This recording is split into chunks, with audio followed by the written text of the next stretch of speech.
Hi and welcome to my YouTube channel. My name is Mercy, and today we're just having a sit-down conversation about visas. So today I'm gonna be talking about the US visa interview questions. So you've applied to a school in the US, you've been accepted, you have all the documentation that you need, you've applied for the interview at the embassy, you've gotten a date, now you're just getting ready to go for the interview.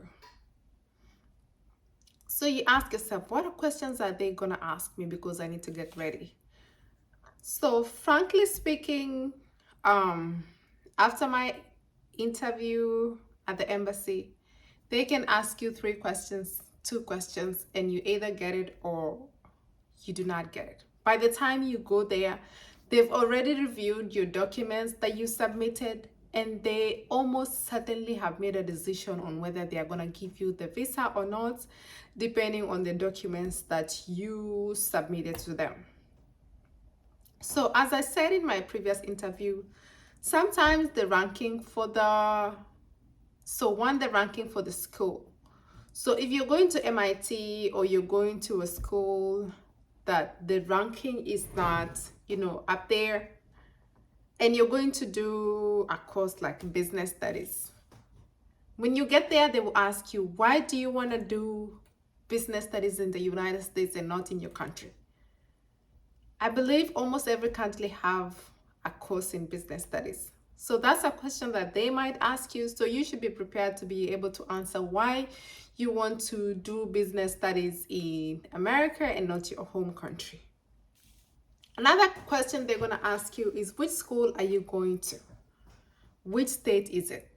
Do you know the city that you're going to?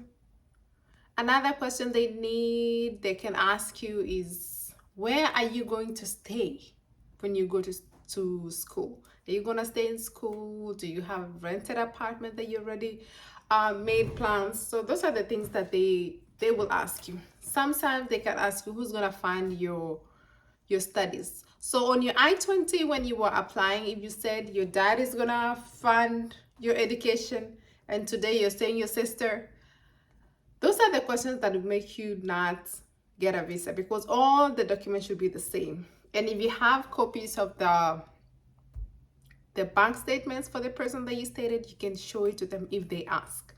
Sometimes they don't ask. So you just go straight to the point and answer what they ask you. Another they can ask you, do you have relatives in the US? So if you do, you must be truthful to answer that question. You can say, yes, it's a distant relative, I haven't seen them in a long time. Yeah, and that's it.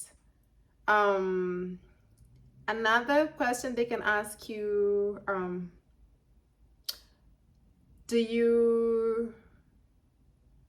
will you be coming to back home for the holidays? So you can say yes, because they believe like during the holidays you don't have school, so you cannot say you're going to be working, because as a student you're not supposed actually to work.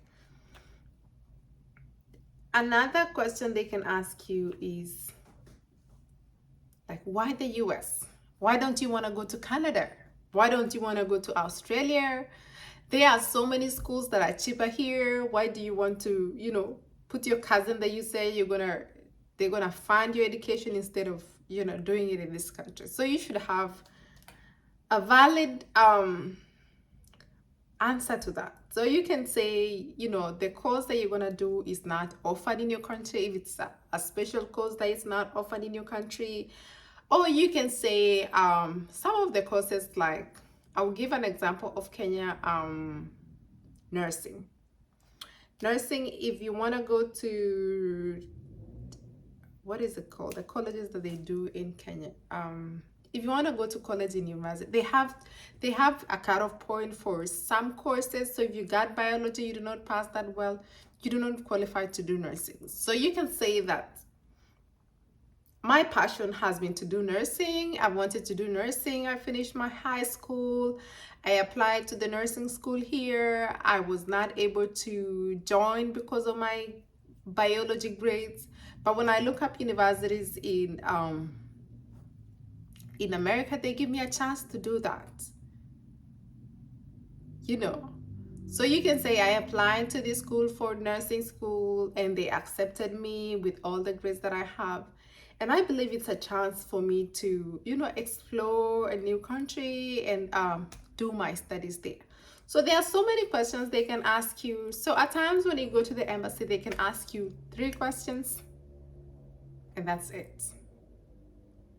They can ask you 2 questions and that's it. But by the time you go to the interview, they almost already made a decision before you get there. So at times you get there, you're like, she did not even look at my bank statement. She did not, because they already know. If you say your cousin is, or your neighbor is gonna find your studies, it means, your parents themselves cannot, or you yourself cannot be able to find your studies.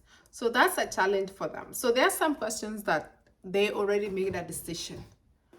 So when you're planning to go, you can look up the internet for questions, but for the embassy, just, go with your courage, make sure you look them in the eye, dress professionally.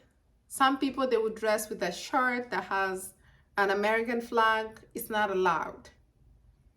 And before the interview date, make sure you have all the documents that you need. You will need,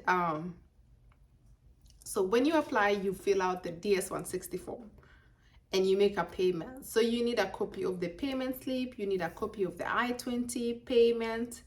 You need a copy of the visa appointment letter, because when you apply for the visa, they give you an appointment letter with a date. You will need a copy of your passport. You need 2 copies of passport photos. You will also need a copy of the bank statements. For the people that you're using, you'll need what else? Sometimes they can need a birth certificate, but they don't. So you just make sure you have all the documents. I went to the embassy myself, and I found some people that the interviews at 7. They get to the gate at 6:50. They don't have all the documents, and you need to get in. Especially for my country, at 7 is too early for all the places that you can be able to do a printout of what you need. So you might miss your interview because of those small things. So you make sure you plan yourself and have all the documentations that you need. So if you have a